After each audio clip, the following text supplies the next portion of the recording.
De volta aqui à questão da transparência eleitoral, eu gostaria que você falasse um pouco sobre essa proposta dessa PEC, né, defendida pela deputada federal Bia Kicis, que também vai estar aqui nessa série de entrevistas, onde ela defende o voto impresso.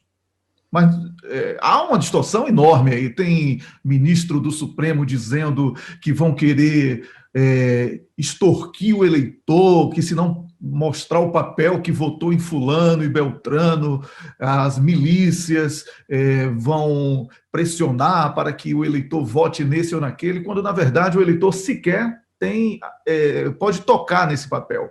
Mas o mesmo ministro que está falando isso, ele está admitindo, numa entrevista que ele deu no final do ano passado, que as urnas podem ficar obsoletas e que a tendência é de que o eleitor vote através do celular e do computador, ou seja, eles querem tudo, menos um comprovante físico. É isso aí, Oswaldo Maneschi? Olha, essa luta da deputada Bia Kicis é uma luta que eu digo para você que é minha de anos. A luta dela, eu concordo completamente, o voto precisa ser impresso. Isso é o que Getúlio Vargas denominava verdade eleitoral. Uma das características da República Velha do Brasil era exatamente o quê? A fraude eleitoral. Bom, tudo bem. Criou-se a Justiça Eleitoral, Getúlio Vargas criou a Justiça Eleitoral logo no início da Revolução de 30, exatamente para dar seriedade ao processo eleitoral brasileiro. Entregou isso nas mãos da Justiça, porque antes estava entregue na mão do coronelato, estava entregue na mão de todo mundo, menos do eleitor. O voto não era secreto. E voto secreto e universal é uma questão pétrea, inclusive hoje, da Constituição. Então, querer a impressão do voto, como o Brizola sempre lutou a vida inteira, até pelo fato de ele ter sido vítima do caso Proconsul, é uma luta justa, perfeitamente justa e compreensível. É fundamental que exista transparência eleitoral. Por quê? Vocês acabaram de ver o que aconteceu na eleição americana. Lá há recontagem do voto. No Brasil, desde 1996, é impossível recontar votos no Brasil, porque o sistema eleitoral que nós usamos, que não materializa o voto do eleitor, ele é apenas um registro magnético dentro de um programa de computador, dentro de uma urna eletrônica, que é um computador, ele não se materializa e não permite a recontagem.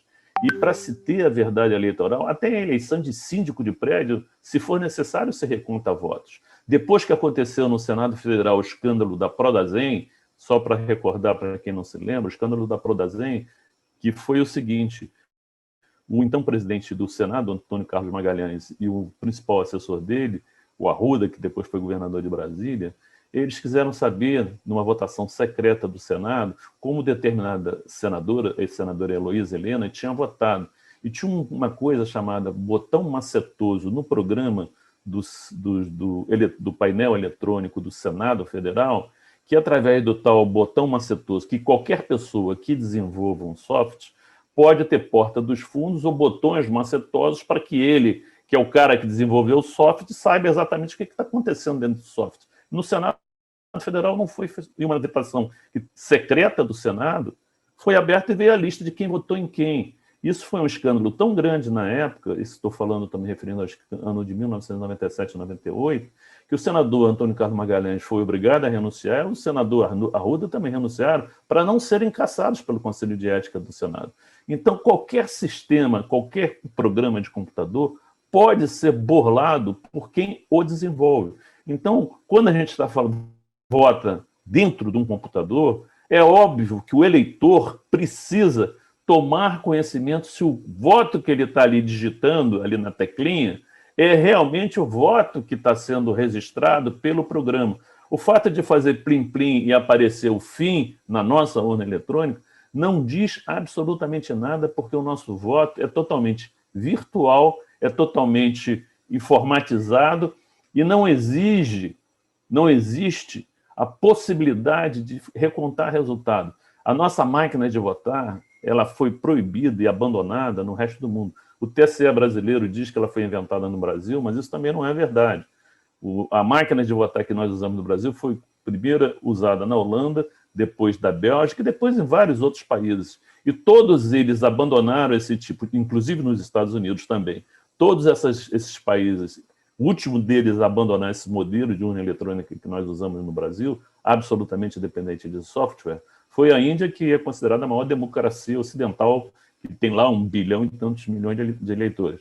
É óbvio que a urna eletrônica é um avanço. O voto não é para ser manipulado, não é para ser... O eleitor, aqui no Brasil, pelo menos, é um problema. Tem lugares que realmente o voto eletrônico, o eleitor tem acesso ao voto e o deposita numa urna. Ele digita numa máquina, a máquina eletrônica faz o voto do cara, o cara pega o voto dele e deposita na urna. Isso aqui no Brasil é um perigo, porque nós sabemos do trabalho das milícias, sabemos disso. Agora, jamais é uma fake news afirmar que nós, defensores da impressão do voto eletrônico, queremos que o eleitor tenha acesso físico ao voto, porque nós conhecemos a realidade brasileira.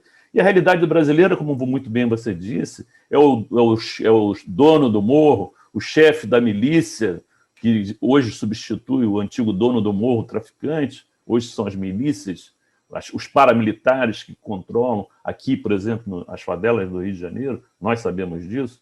Esses caras podem saber quem o eleitor está votando.